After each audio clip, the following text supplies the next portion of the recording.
Hello everybody, Nathan Forst here, reviewing Homeland Season 3, Episode 4, titled Game On.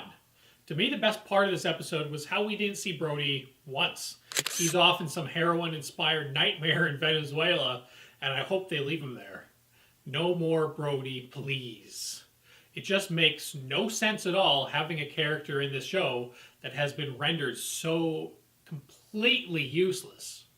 And I really don't want to see him get caught up in another terrorist plot. That would seem like too much of an artificial effort on the part of the scriptwriters. It would seem far too Hollywood. So let's just kill Brody off, or capture him and put him away in prison. But whatever we do, let's just move on. I thoroughly enjoyed this episode, and partially due to the fact that he never popped his ugly, bald head into it. This was a Carrie Matheson and Brody family episode. To be honest, Dana's story arc means very little to me. I don't actually care what happens to her or the other Brodys. I only slightly care about what happens to her mother, Jessica Brody, played by the beautiful Marina Bakarin, because she was on Firefly, and I love Firefly. But if it wasn't for my nerdish love of Joss Whedon's Western in space, I wouldn't care about her character either. The reason why I watch Homeland is to peer inside of the CIA, watch intrigue unfold, terrorist plots either succeed or fail, and people get killed. It is a suspenseful spy drama, and that is the reason why I love Homeland. I don't care about the Brody family pains or how many fucked up guys Dana can go out with. That makes two now, I think. She sure knows how to pick them, which leads us to our next point. One of the two big reveals in this episode.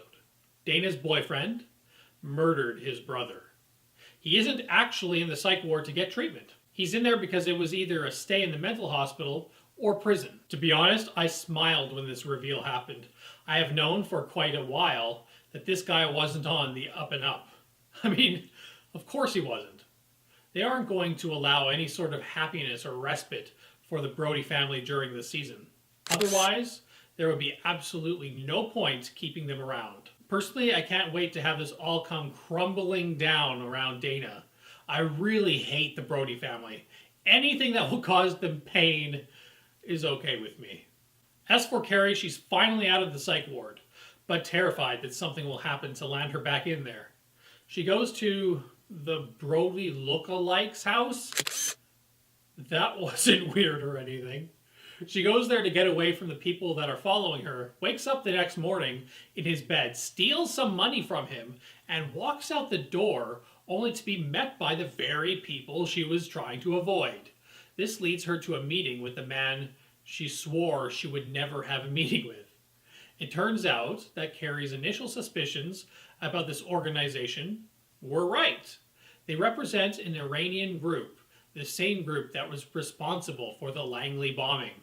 They plan on using her for intelligence, which is why they got her out of the psych ward. Initially, Carrie refuses to play along with them, but then she slowly starts to break.